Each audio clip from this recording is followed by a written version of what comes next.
जय श्री राधे। जय श्री कृष्ण। श्रीमद् भागवत गीता। कल तक मैं आप लोगों को 44वां श्लोक तक सुनाया था, जिसमें किसी बात को पुष्ट करना हो तो पहले उनके दोनों पक्ष सामने रखकर फिर उसको पुष्ट किया जाता है।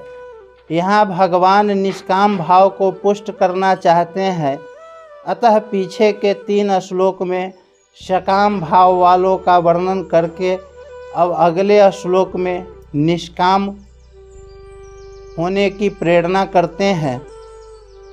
यहाँ जिन राजसी मनुष्यों का वर्णन हो रहा है उनको भगवान ने 16वें अध्याय में आसुरी संपत्ति वालों के प्रकरण में कामोपभोग परमा एतावदीति निश्चिता प्रसक्ता काम भोगेषु आदि पदों से कहा है। अतः जो केवल भोग भोगना चाहता है वे आसुरी संपत्ति वाले ही हैं। वास्तव में असली सेवा त्यागी के द्वारा ही होता है, अर्थात भोग और संग्रह की इच्छा सर्वथा मिटने से ही असली सेवा होती है, अन्यथा नकली सेवा होती है। परंतु उद्देश्य असली सबके हित का होने से नकली सेवा भी असली में बदल जाती है। एक ही विषय में एक ही वस्तु में 2 भाव कर लेना द्वंद्व है, परंतु जहाँ विषय वस्तु अलग अलग होते हैं वहाँ द्वंद्व नहीं होता। जैसे प्रकृति और पुरुष, जड़ और चेतन, इन दोनों को अलग अलग समझना द्वंद्व नहीं है। ऐसे ही संसार से विमुख होकर भगवान के सन्मुख हो जाना द्वंद्व नहीं है, परंतु केवल संसार में ही 2 भाव राग द्वेष हर्ष शोक सुख दुख आदि जो हो जाए तो यह द्वंद्व हो जाता है, और असली द्वंद्व में मनुष्य फंसता है। अप्राप्त वस्तु की प्राप्ति का नाम योग है और प्राप्त वस्तु की रक्षा का नाम क्षेम है। यद्यपि यहाँ कर्म योग का प्रकरण है, तथापि यहाँ निर्योग क्षेमः पद भक्ति योग का वाचक मानना ठीक मालूम देता है। कारण कि भगवान ने अर्जुन को जगह जगह भक्त होने के लिए आज्ञा दी है और अर्जुन को भक्त रूप से स्वीकार भी किया है। भगवान ने अपने को भक्तों का योग क्षेम वहन करने वाला भी बतलाया है। त्रैगुण्य विषया वेदाः निस्त्रैः गुणयोः भवार्जुनः निर्द्वंद्वो नित्यः सक्तवसथो निर्योगक्षेमः आत्मवानः। त्रैगुण्य विषया वेदाः, यहाँ वेदों से तात्पर्य वेदों के उस अंश से है जिसमें तीनों गुणों का और तीनों गुणों के कार्य स्वर्ग आदि भोग भूमियों का वर्णन है।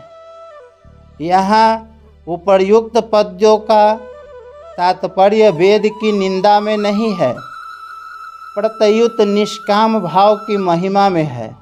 जैसे हीरे के वर्णन के साथ साथ कांच का वर्णन किया जाए तो उसका तात्पर्य कांच की निंदा करने में नहीं है, प्रत्युत हीरे की महिमा बताने में है। ऐसे ही यहाँ निष्काम भाव की महिमा बताने के लिए ही वेदों के सकाम भाव का वर्णन आया है, निंदा के लिए नहीं। वेद केवल तीनों गुणों का कार्य संसार का ही वर्णन करने वाले हैं, ऐसी बात भी नहीं है। वेदों में परमात्मा और उनकी प्राप्ति के साधनों का भी वर्णन हुआ है।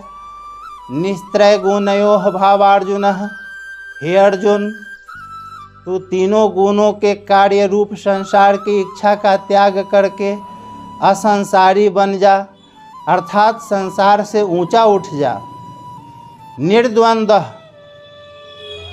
संसार से ऊंचा उठने के लिए राग द्वेष आदि द्वंद्वों से रहित होने की बड़ी भारी आवश्यकता है, क्योंकि ये ही वास्तव में मनुष्य के शत्रु हैं, अर्थात उसको संसार में फंसाने वाले हैं।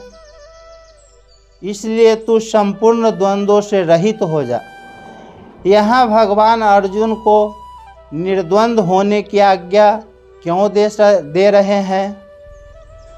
कारण कि द्वंद्वों से सन्मोह होता है, संसार में फंसावट होती है।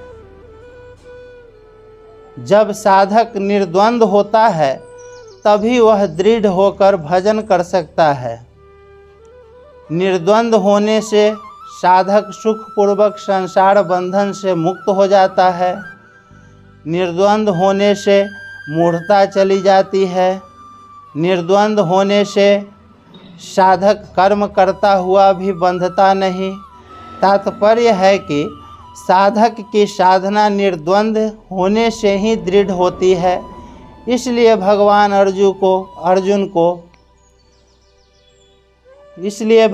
अर्जुन को निर्द्वंद होने की आज्ञा देते हैं। दूसरी बात, अगर संसार में किसी भी वस्तु, व्यक्ति आदि में राग होगा तो दूसरी वस्तु, व्यक्ति आदि में द्वेष हो जाएगा। यह नियम है। ऐसा होने पर भगवान की अपेक्षा हो जाएगी। यह भी एक प्रकार का द्वेष है।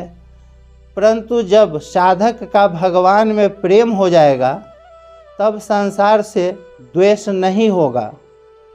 प्रत्युत संसार से स्वाभाविक उपरति हो जाएगी।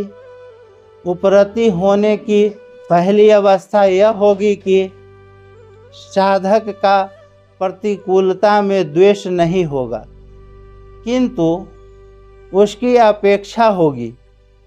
अपेक्षा के बाद उदासीनता होगी और उदासीनता के बाद उपरति होगी। उपरति में राग द्वेष सर्वथा मिट जाते हैं। इस क्रम में अगर सूक्ष्मता से देखा जाए तो अपेक्षा में राग द्वेष के संस्कार रहते हैं, उदासीनता में राग द्वेष की सत्ता रहती है, और ऊपर रीति में राग द्वेष के न संस्कार रहते हैं न सत्ता रहती है, किंतु राग द्वेष का सर्वथा अभाव हो जाता है। द्वंद्वों से रहित होने का उपाय यह है कि जो नित्य निरंतर रहने वाला सर्वत्र परिपूर्ण परमात्मा है, तू उसी में निरंतर स्थिर रह। निर्योग क्षेमः, तू योग और क्षेम की इच्छा भी मत करख, क्योंकि जो केवल मेरे परायण होते हैं उसके योग क्षेम का वहन मैं स्वयं करता हूँ। आत्मवान, तू केवल परमात्मा के परायण हो जा, परमात्मा प्राप्ति का ही लक्ष्य रख।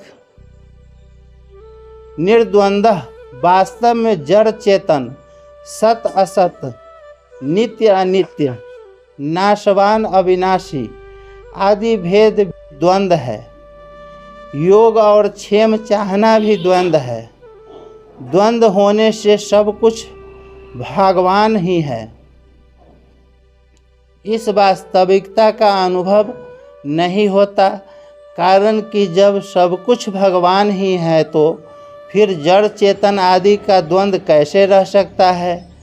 इसलिए भगवान ने अमृत और मृत्यु, सत और असत दोनों का अपना स्वरूप बताए हैं।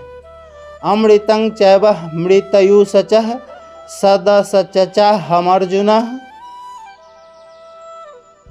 तीनों गुणों से रहित निर्द्वंद आदि हो जाने से क्या होगा, इसे आगे श्लोक में बताते हैं।